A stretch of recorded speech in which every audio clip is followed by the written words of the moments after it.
Hey, Jed Gottlieb from the Boston Herald here, guest-listed guitar.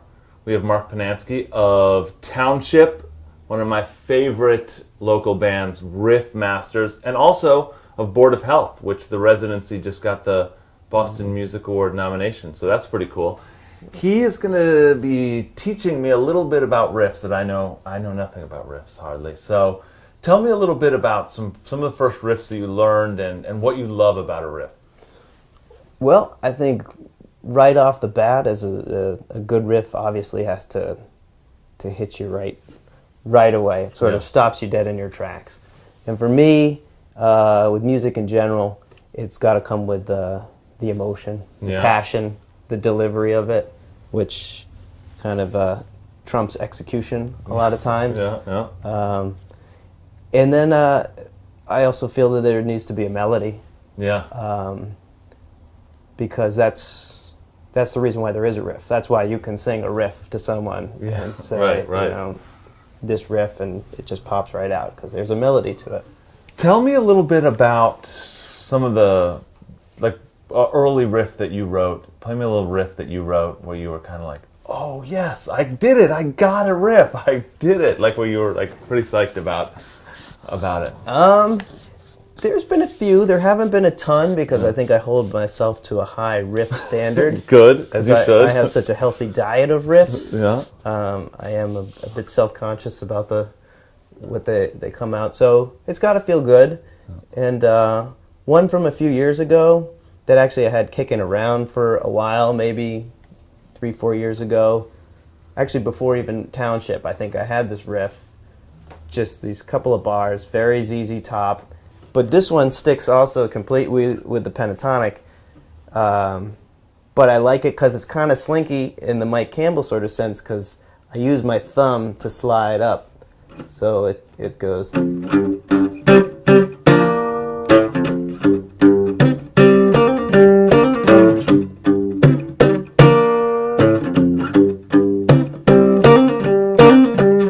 So yeah, I like it for two reasons. One, instead of going,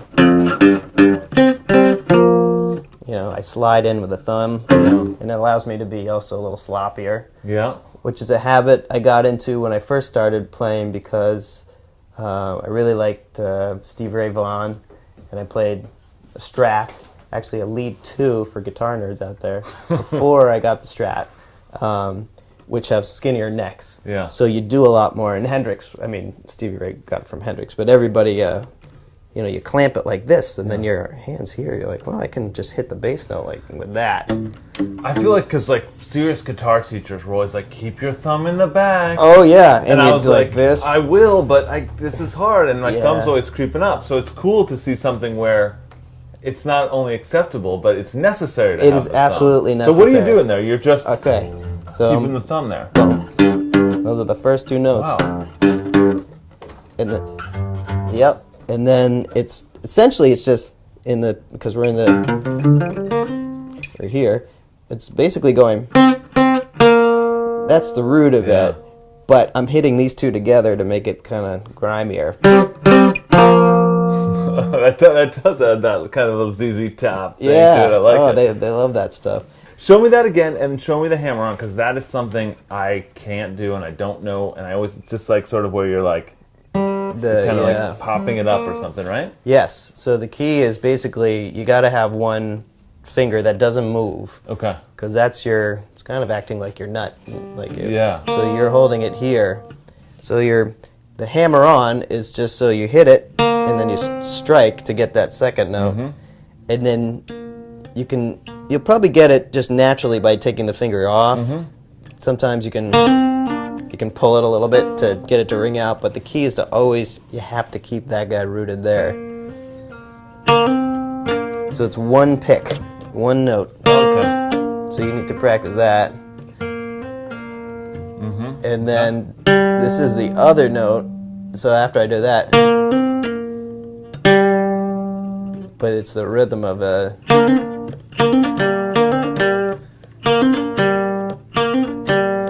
I think I can do that. I think it'll take a week or two, but I think I can do that. Oh, I'm sure you'll get the notes to it, and by the end of the day, you'll be able to play it, and then it's just getting the groove. Yeah. Any before we let you go, any tips on learning stuff? Is it just do it and do it again, or there are little ways you can cheat? Your fingers are always going to hurt. Yeah. I mean, they're always going to hurt in the beginning, yeah. and they'll always hurt if you play a lot.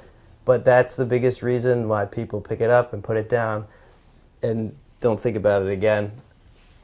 I don't know. Yeah. My only tip is really just stick with it, form a relationship with your instrument. Don't see it as like a chore. There's stuff you want to get out of it, so don't be afraid to experiment with it. That's how I always approached instruments, is just from a song perspective, what my ears like, oh, this sounds cool and this is fun, and it's helpful then to learn later so you can communicate with other musicians. But I don't know, I guess if you're just sitting there mindlessly, just pick it up, just keep it in your hands, take a nap with it. All right, like this is a late night talk show, let's take it out with breakdown. I'll play the chords.